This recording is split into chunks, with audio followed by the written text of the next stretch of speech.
August 7th, 1957, 3:15 p.m.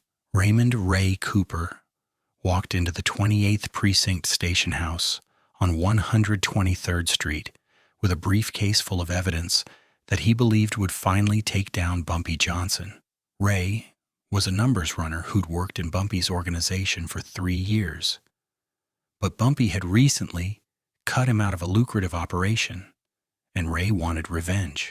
More than that, he wanted protection, because crossing Bumpy Johnson without protection was suicide.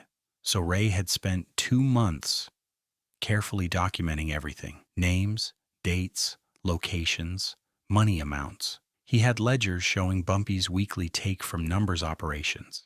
He had photographs of Bumpy meeting with known criminals. He had testimony from 3 other runners willing to cooperate. It was enough to put Bumpy away for 20 years, or so Ray thought. He walked up to the desk sergeant, a 20-year veteran named Michael O'Brien. "I need to speak to someone about Bumpy Johnson," Ray said, keeping his voice low. "I have information." "Evidence." Sergeant O'Brien looked up from his paperwork, his expression carefully neutral. "What kind of information?" "The kind that puts him away for a long time, but I need protection. Witness protection. I need guarantees." O'Brien studied Ray for a moment. Then he picked up the phone on his desk and dialed an extension. "Detective Murphy, got someone here with information on a case. Says it's important." "Yeah, I'll send him up." O'Brien hung up and gestured toward the stairs. "Second floor. Detective Patrick Murphy, he'll take your statement." Ray climbed the stairs, briefcase in hand, believing he was about to bring down the most powerful man in Harlem. What Ray didn't know, what he couldn't have known, was that Sergeant O'Brien had made a second phone call immediately after Ray left the desk. Not to Detective Murphy, to Bumpy Johnson. And to understand what happened that day, you need to understand how deep police corruption ran in 1950s Harlem. It wasn't just a few bad cops, it was systematic, institutional, a well-oiled machine that had been operating for decades. Bumpy Johnson didn't just pay off individual officers. He had entire precincts on his payroll, sergeants, detectives, even some captains. The amounts varied: $50 a week for a beat cop, $500 for a detective, sometimes thousands for higher-ranking officers who could make problems disappear. In return, Bumpy got early warnings about raids, information about investigations, protection from arrest, and perhaps, most valuable of all, he got intelligence about his enemies. When someone tried to set him up, Bumpy knew about it before the ink dried on their statement. The system worked because everyone benefited. Cops supplemented their meager salaries. Bumpy operated without interference, and the precinct captains could show low crime statistics because most crimes in Harlem went unreported or unsolved. It was corruption so normalized that most officers didn't even think of it as corruption. It was just how things worked in Harlem. Ray Cooper was about to learn this lesson the hard way. Cater August 7th, 1957, 3:47 p.m. While Ray Cooper was upstairs giving his statement to Detective Murphy, Sergeant O'Brien was on the phone in the precinct supply room where no one could overhear. "Mr. Johnson, it's O'Brien at the 2-8. We got a situation." On the other end of the line, Bumpy Johnson sat in his apartment on Edgecombe Avenue, listening carefully. "What kind of situation, Sergeant?" "Guy named Raymond Cooper just walked in. Says he's got evidence against you. Ledgers, photos, witness testimony. Claims he can put you away for 20 years. Murphy's taking his statement now." There was a pause. Then Bumpy spoke, his voice calm, thoughtful. "What's Murphy going to do with it?" "That depends on you, Mr. Johnson. Murphy's on the list, but he's new. Only been getting paid for 6 months. He might decide to be a hero, or he might decide to keep collecting his $500 a week. Who else knows about this? Just me and Murphy so far." Cooper came straight to the desk.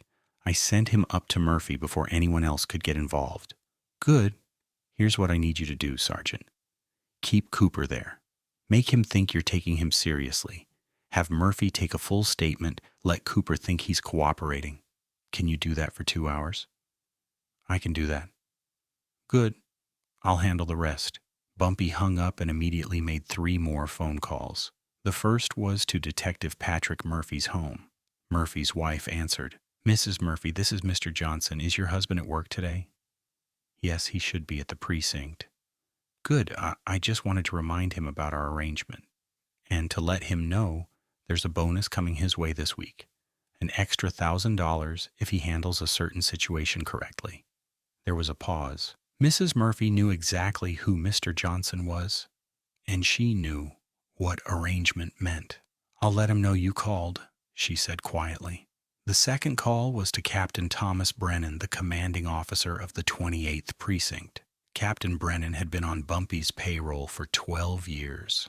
He made $1,500 a month from Bumpy, more than his official salary. "Captain, we have a problem at your precinct. I need it handled quietly." "What kind of problem?" "An informant. Name's Raymond Cooper. He's trying to build a case against me. I need him arrested instead." "On what charge?" "I'll leave that to you, Captain, but I need it done today, before he can take his story anywhere else. Consider it done."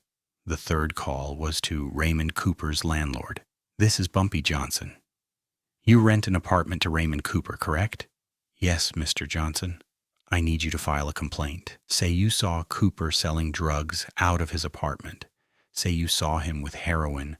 Say whatever you need to say, but I need you to file that complaint with the police today." "Mr. Johnson, I didn't see anything." "You saw what I need you to have seen, and you'll be compensated for your cooperation. $500, cash, tonight." The landlord hesitated, then, "I'll file the complaint within the hour."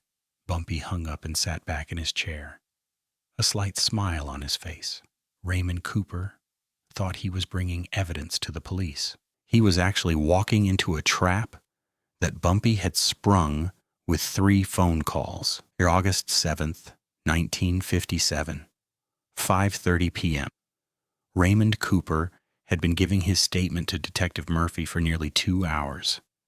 He'd shown Murphy everything: the ledgers, the photos, the names of witnesses willing to testify. Murphy had taken detailed notes, asked good questions, seemed genuinely interested in building a case. Ray was starting to believe he might actually survive this. Then Captain Brennan walked into the interview room. "Detective Murphy, can I see you outside for a moment?" Murphy stood, told Ray to wait, and stepped into the hallway with the captain. The conversation was brief, quiet, but Ray could see through the window that Murphy's expression changed. He went from engaged and interested to carefully neutral. When Murphy came back into the room, everything was different. "Mr. Cooper, I'm going to need you to wait here for a few more minutes. I have to make some calls, verify some information." "Is there a problem?" "No problem, just procedure. I'll be right back." Murphy left. The door clicked shut behind him. Ray sat alone in the interview room, his briefcase full of evidence on the table in front of him. 15 minutes passed, then 30, then 45. Ray was starting to get nervous. Something felt wrong. At 6:15 p.m., the door opened again. But it wasn't Detective Murphy who walked in. It was Detective James Sullivan and Officer Robert McCarthy, 2 cops Ray had never seen before. "Raymond Cooper?" Sullivan asked. "Yes, that's me. I'm waiting for Detective Murphy." Mr. Cooper, you're under arrest." Ray's blood went cold. "What? For what?" "Possession with intent to distribute heroin. Stand up and put your hands behind your back."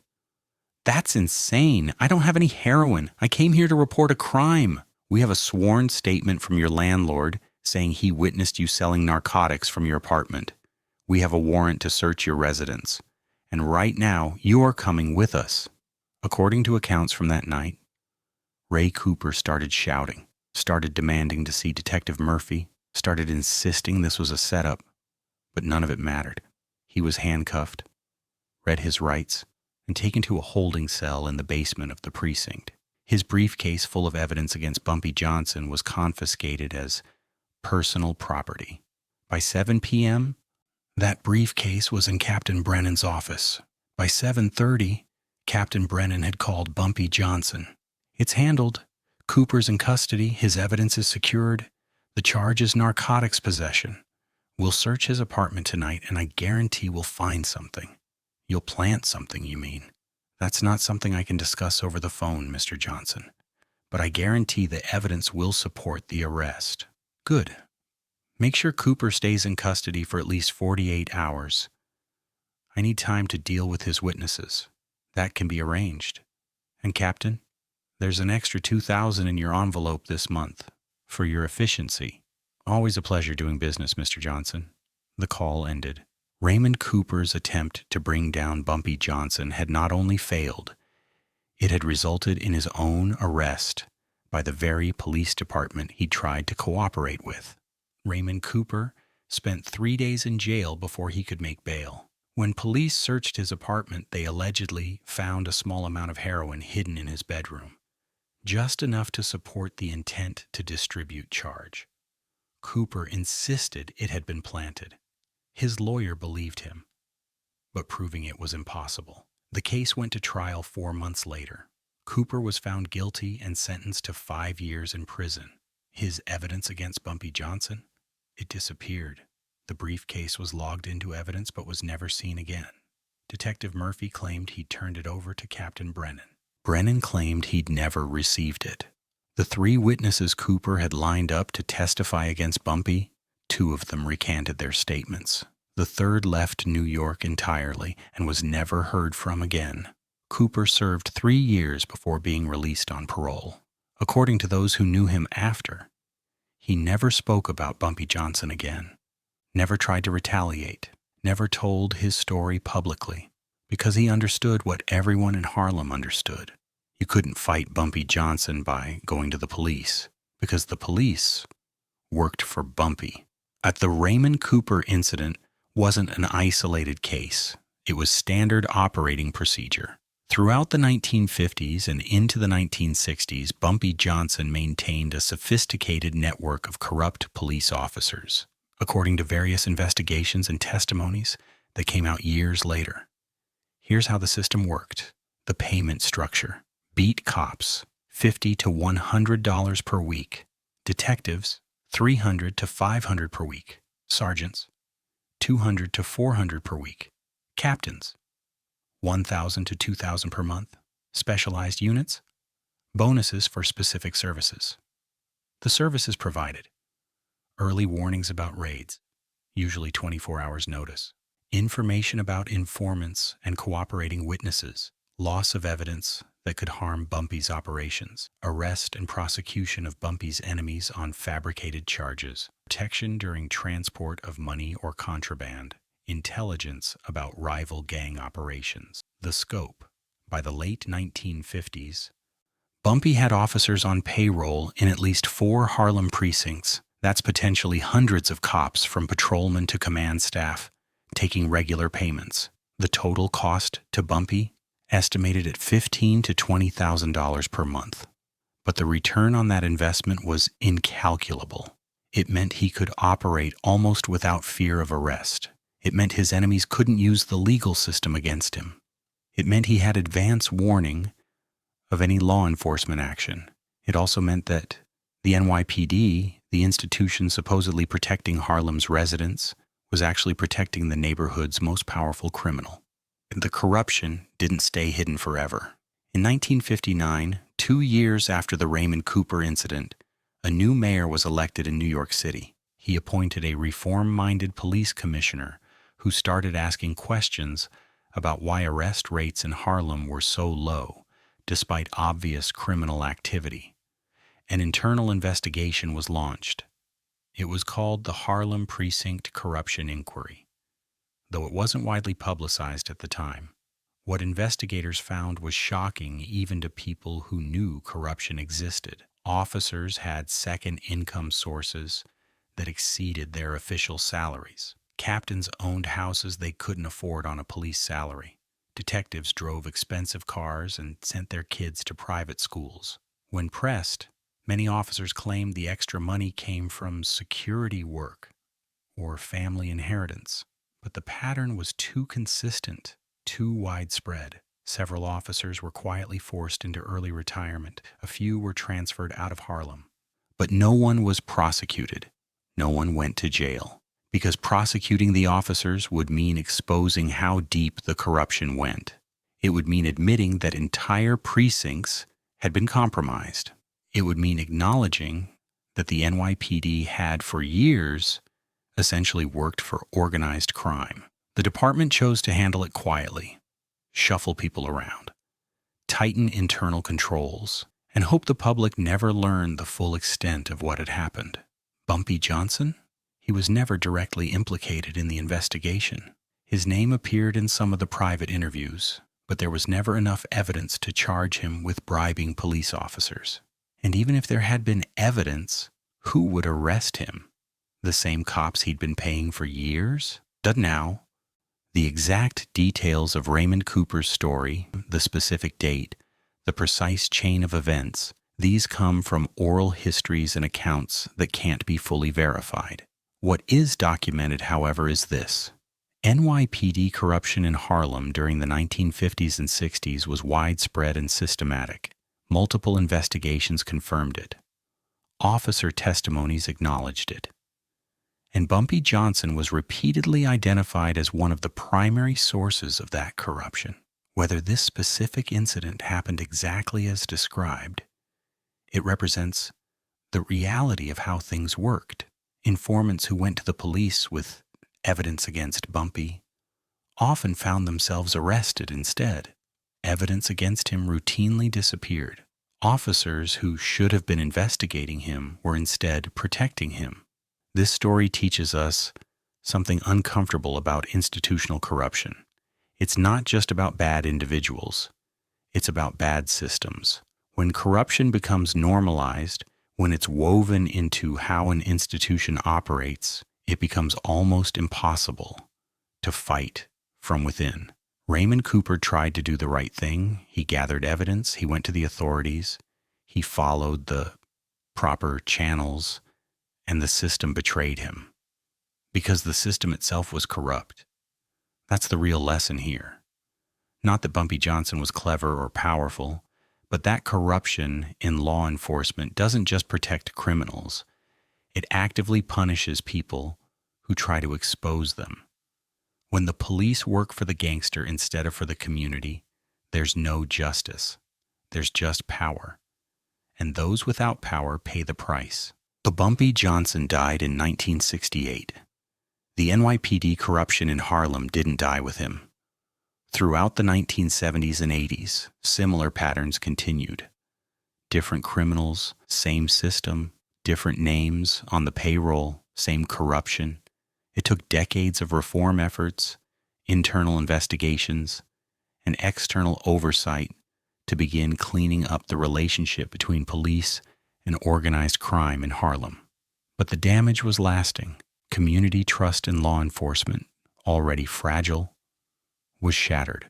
Residents learned that calling the police might make things worse, not better. That cooperation with authorities could get you arrested instead of the criminals you were reporting. That legacy persists today in the complicated relationship between Harlem's community and law enforcement. Raymond Cooper's story, whether every detail is verified or not, represents something real. It represents every person who tried to do the right thing and was crushed by a corrupt system. Every informant who disappeared. Every witness who recanted out of fear. Every case that evaporated because evidence mysteriously went missing. The cop who called Bumpy before arresting the informant. The captain who ordered evidence destroyed. The system that made all of it possible. Oh, and that's the real crime. Not just what Bumpy did, but what the system allowed him to do. If this story opened your eyes to institutional corruption and how systems fail communities, hit that like button right now. Subscribe to Bumpy Johnson, the Harlem Godfather for stories that expose the complexity of power, corruption, and justice. Turn on notifications. Drop a comment. Does this change how you view police corruption? What does this story teach us about institutional accountability? Remember, in Harlem, the system wasn't broken. It was working exactly as designed, just not for the people it was supposed to protect. This is Bumpy Johnson, the Harlem Godfather, and we're just getting started.